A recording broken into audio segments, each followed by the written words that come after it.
Jayson Tatum speaks out, "Lakers are not Celtics rivals." But is he right, or did he cross the line? When Jayson Tatum opened his mouth to say that the Lakers are not rivals of the Boston Celtics, he probably knew he was stirring up a hornet's nest. There's no way around it. When Boston and Los Angeles face off, the weight of history invades the court. These are two franchises that together hold more than half of the NBA titles. But what if Tatum is right?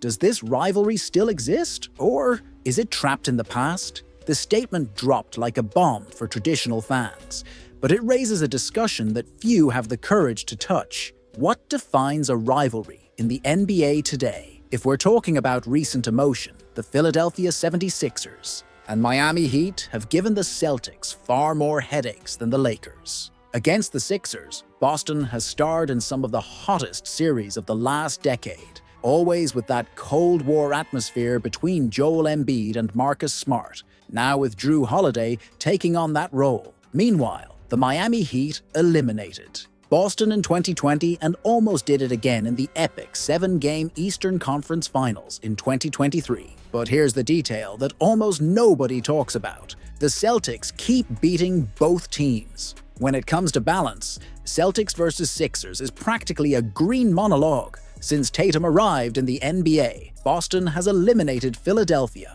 4 times in the playoffs. The Heat, despite being more competitive, lost the last 2 series in 2022 and 2023. Maybe what these rivalries are missing is for the Celtics to lose more often. If there's one name that could be considered the Celtics' biggest rival in the last 20 years, it's LeBron James, not the Lakers. Since 2008, LeBron has eliminated the Celtics from the playoffs 5 times, in some of the most painful battles in Boston's recent history. The problem is that this rivalry feels frozen in time, because even though LeBron is still around, he's no longer the monster that terrorized the East every year. This Saturday's game could be LeBron's last dance at TD Garden, and no matter how much respect Tatum has for the king, the new generation of Celtics doesn't seem to carry the same emotional baggage as those who saw LeBron crush title dreams year after year. Respect the past or build a new future. What no one wants to admit is that Tatum might be opening a new chapter in Celtics history, one where the biggest rival isn't the one the NBA sells in commercials,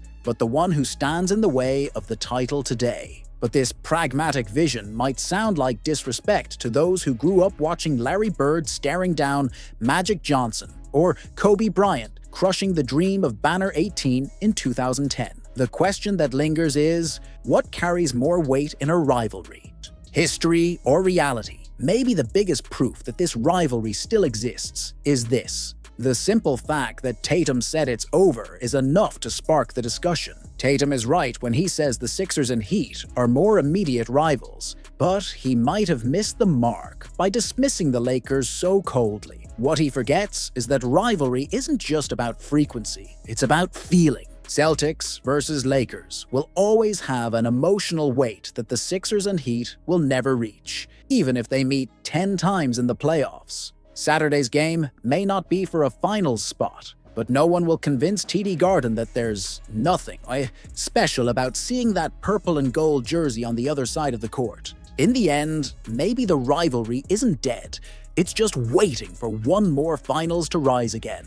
Baylor Shireman blows a kiss to the Sixers bench on a breakout night. Did the Celtics just find a new playoff piece? Rookie Baylor Shireman has barely set foot in the NBA, yet he's already achieved something that few Boston Celtics players manage in such a short time: winning over the fans. The reason? Personality. In the 123-105 win over the Philadelphia 76ers, Shireman had one of those nights that can completely change the course of a career. He finished with 15 points, 3 three-pointers, and a performance that went far beyond the stat sheet. But what stood out the most wasn't just what he did, it was how he did it. After draining a 3 right in front of the Sixers bench, the rookie blew a kiss in their direction, a gesture that divides opinions but sends one clear message: he's not afraid of the moment. But the big question is, did the Celtics just stumble upon a new playoff character, or was this just a one-night show?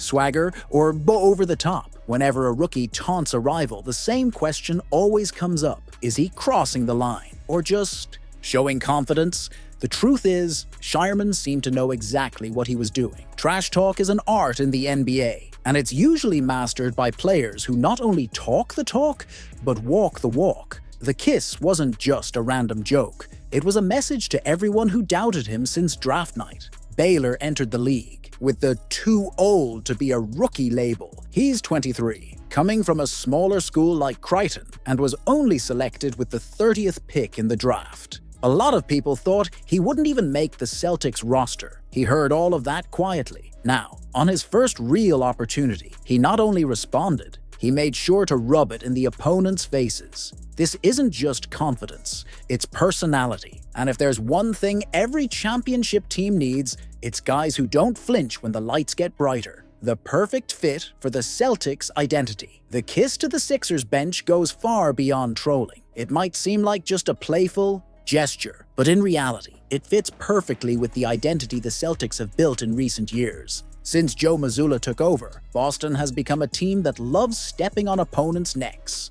Jaylen Brown taunting the Miami Heat in the 21-23 Eastern Conference Finals. Al Horford flashing Dame time in Damian Lillard's face. Now Baylor Shireman is joining the club. It shows he already understands the spirit of this locker room. When a rookie pulls a stunt like that, the team either embraces him or freezes him out. Judging by how the bench exploded after every bucket he made, it looks like Shireman just earned his stripes. Could he be this year's playoff underdog? The kiss was just the cherry on top. What really matters is that Shireman did everything a fringe rotation player needs to do to earn minutes. Every championship team needs an unexpected spark off the bench. A guy who comes out of nowhere and swings a playoff game with energy, fearlessness, and nothing to lose. If you look at the Celtics' recent history, it's not hard to remember guys like Peyton Pritchard in 2022 or Grant Williams in the 2024 title run doing exactly that. Why can't Baylor Shireman be next? Joe Mazzulla's secret weapon. One thing that could work in Shireman's favor is Joe Mazzulla himself. The Celtics coach loves players who never hesitate. If there's one thing Mazzulla can't stand, it's seeing a player second-guessing on the court. That's exactly why guys like Sam Hauser and Peyton Pritchard earned their minutes last season. Shireman might have missed 20 shots before this game, but he kept firing. That mindset fits perfectly with the way this team plays. So, flash in the pan or something bigger? Looking at the Celtics roster, there's a real window of opportunity for Baylor. Boston has been dealing with constant injuries, especially on the bench, and Mazzulla has been rotating everyone trying to see who deserves those minutes. Sam Hauser and Peyton Pritchard are solid, but neither of them has the full package that Shireman flashed in this game: shooting, defense, and swagger. The kiss might have been funny, but deep down, it was probably Shireman's way of telling Joe Mazzulla, "Give me more minutes, and I'll deliver."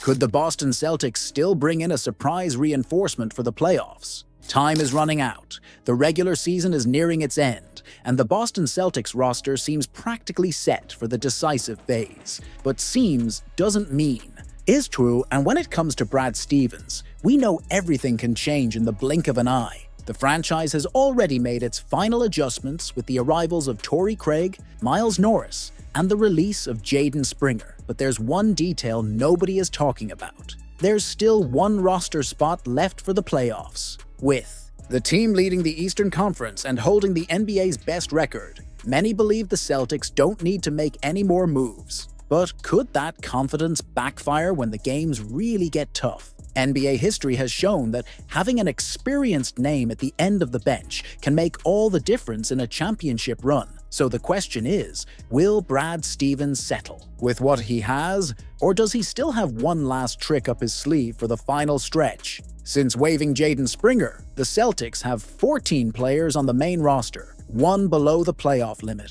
It might seem like a small detail, but in practice, that open spot carries significant weight. There are only two options. One is promoting one of the two-way players, J.D. Davison, Drew Peterson, or even Baylor Shireman, who's been gaining momentum in recent weeks. The other is going to the free agent market and bringing in a more experienced player to help in the rotation. If the plan is to trust the young guys, J.D. Davison would likely be the most logical choice. He knows the system, is a pure point guard, and has been playing well in the G League. But if Joe Mazzulla really trusted him, why hasn't the kid gotten a single chance with the main team, despite all the injuries this season? That leaves the door open for the bolder option, a last-minute reinforcement from the market. The news flew under the radar, but former point guard Dennis Smith Jr. just became available after terminating his contract with Real Madrid. His name might not generate immediate excitement,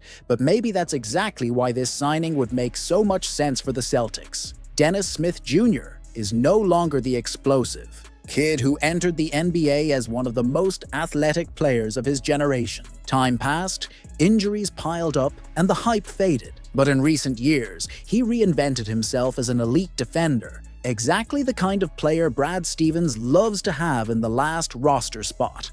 Last season, playing for the Brooklyn Nets, Dennis Smith Jr. averaged modest numbers of 6.6 points and 3.6 assists. What doesn't show up in the stats is how disruptive he was on the perimeter. He has long arms, quick lateral movement, and can defend up to 3 different positions. The kind of player who can step in for 5 minutes in a playoff game and completely change the defensive rhythm. The big dilemma is that Brad Stevens has always been a GM who prioritizes team chemistry above everything. Since taking over the job, he's never been the type of executive to chase big names just to please the fan base. But could this time be different? The Celtics roster is deep, but it's also older than it looks. Al Horford is 38, Drew Holiday is 34, Kristaps Porzingis, despite playing well, has an injury history that makes every fan nervous. Just look at what happened last season. When Malcolm Brogdon got hurt in the playoffs, the Celtics became overly reliant on Peyton Pritchard and lost shot creation off the bench,